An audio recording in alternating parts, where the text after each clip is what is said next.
confiança é uma certeza que temos sobre coisas que não podemos verificar.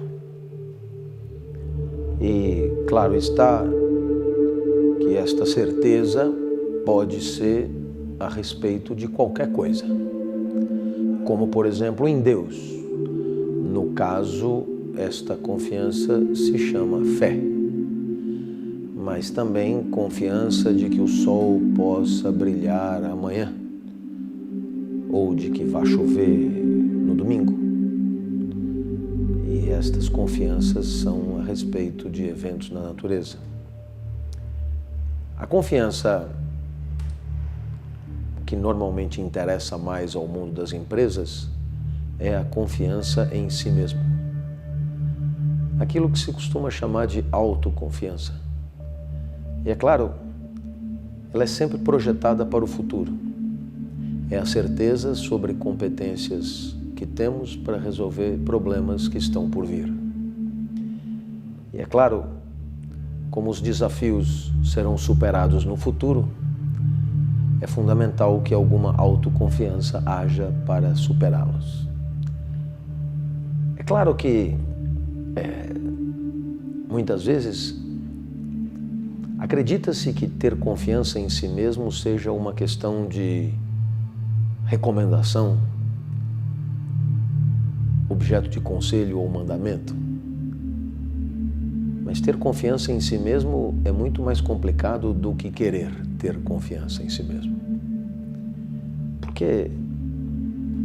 Porque sabemos das nossas limitações, porque o mundo já nos agrediu de muitas formas e, portanto, temos muitas vezes muitos motivos para desconfiar da nossa própria competência, desconfiar da nossa própria performance.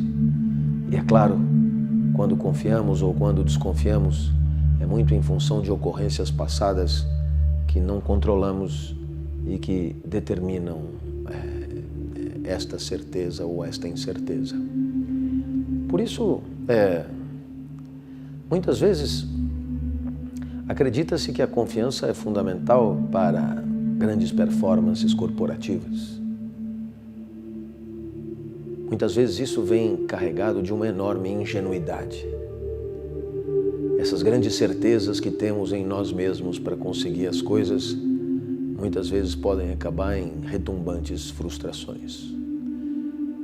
O mais recomendável seria que tivéssemos em relação a nós um mapeamento mais realista das nossas reais competências e mais humildade diante do ineditismo do mundo que está por vir.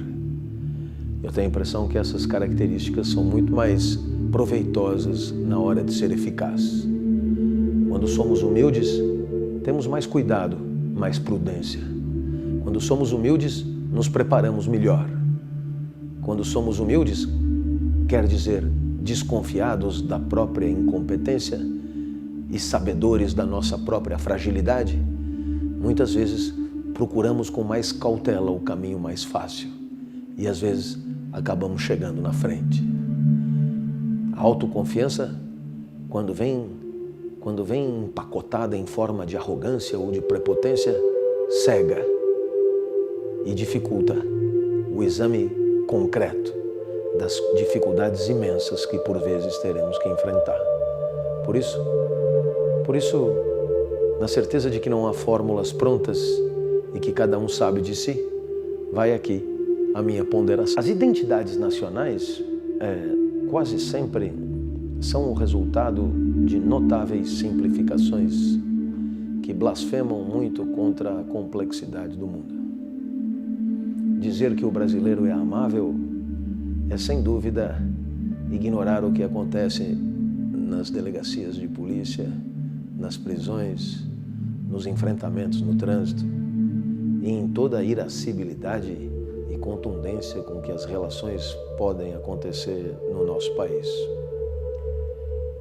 De qualquer maneira, essa amabilidade que foi, digamos, ungida como característica nossa numa convenção e que passamos a acreditar nela e que é desmentida a cada passo quando saímos na rua, pode ser um dado interessante para a convivência no trabalho.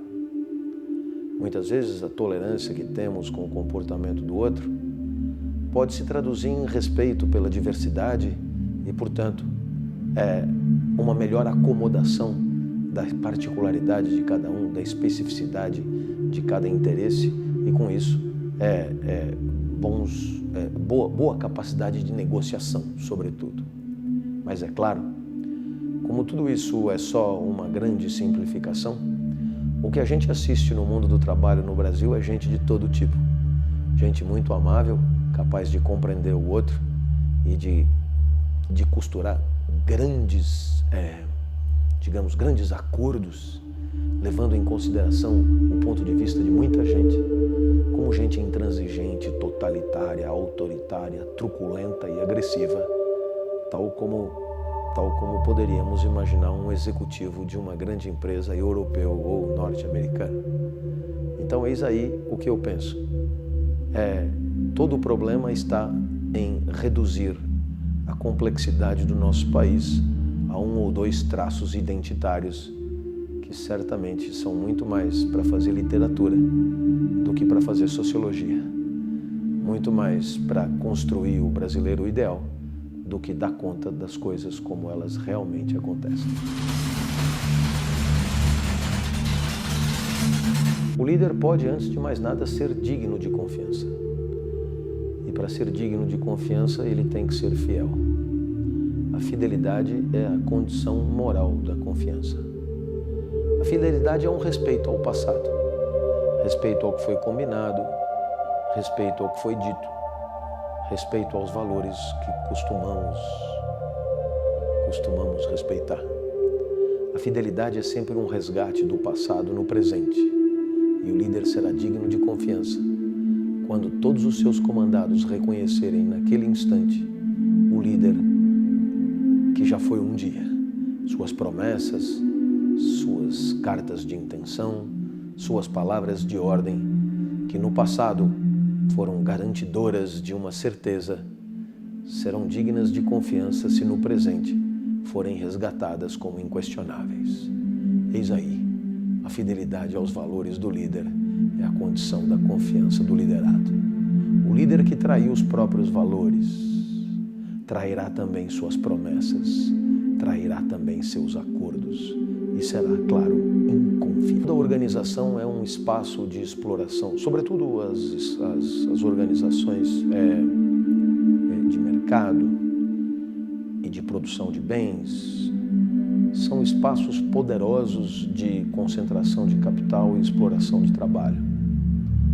Razão pela qual toda autonomia aparente costuma ser quase sempre uma cosmética. No final das contas, toda organização no jogo do mercado precisa de lucro.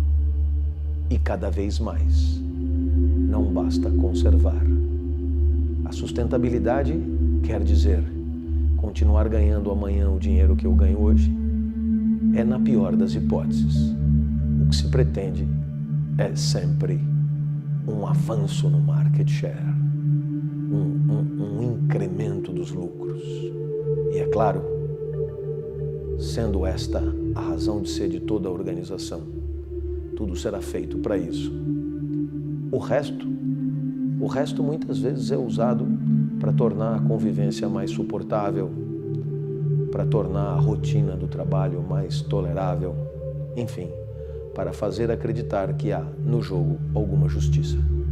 E aí, quem sabe alguma autonomia de fachada seja pensável, mas no final das contas, na hora de decidir, os processos decisórios acabam sempre sendo atraídos na mão dos que efetivamente se responsabilizam pelos resultados tão fundamentais para que a empresa continue existindo. Infelizmente é assim, porque a autonomia, ela certamente permitiria um melhor engajamento. A autonomia permitiria que os funcionários se sentissem de fato mais membros daquele coletivo. A autonomia permitiria um engajamento moral. Afinal de contas, quem não decide não tem moral. A autonomia permitiria, portanto, que mais gente pudesse falar em nome da empresa e que a construção dos valores da empresa fosse o resultado do ponto de vista de todos os seus participantes e os seus agentes. Essa extensão da autonomia, esse estilhaçamento do poder decisório, permitiria que as decisões fossem tomadas sob a luz de muitos olhares, sendo muito mais rica e muito menos passível de grandes equívocos. Como seria bom se houvesse uma descentralização das instâncias decisórias, mas muitas vezes por medo, por tradição, por falta de hábito. As decisões importantes acabam sempre na mão de 2 ou 3, porque muitas vezes as pessoas não querem mesmo decidir. É muito cômodo para a grande maioria respeitar protocolos prontos, não questionar e não tomar decisões. Quem não decide, não erra, não tem responsabilidade, não tem liberdade. É a servidão voluntária, bastante cômoda, quando se supõe a angústia que sente todo aquele que tem que decidir a cada segundo. Não é de se assustar que o poder esteja sempre na mão de 2 ou 3 e o certo ou errado seja sempre o resultado de uma tirania. Quando gentes de culturas distintas interagem, é fundamental que haja um mínimo denominador comum de confiança, de entendimento, de compartilhamento de valores, de símbolos. Caso contrário, a comunicação é impossível. Não há comunicação possível sem confiança. Estamos o tempo inteiro confiando que você está me entendendo e eu estou te entendendo. Confiança primária numa comunidade semiótica da qual nós dois participamos. Então é claro que quando nós envolvemos muita gente de culturas diferentes, se não houver essa vala comum, né, para além de toda a diversidade, essa vala comum de entendimento, é claro, não chegaremos a lugar nenhum. Por isso, né, não há iniciativa coletiva que possa suportar a ausência radical de um denominador comum de entendimento. E é claro que a confiança é fundamental para que as pessoas possam, de certa maneira, acreditar que, eu repito, para além da diversidade, existe algum ponto de tangência que será sempre respeitado.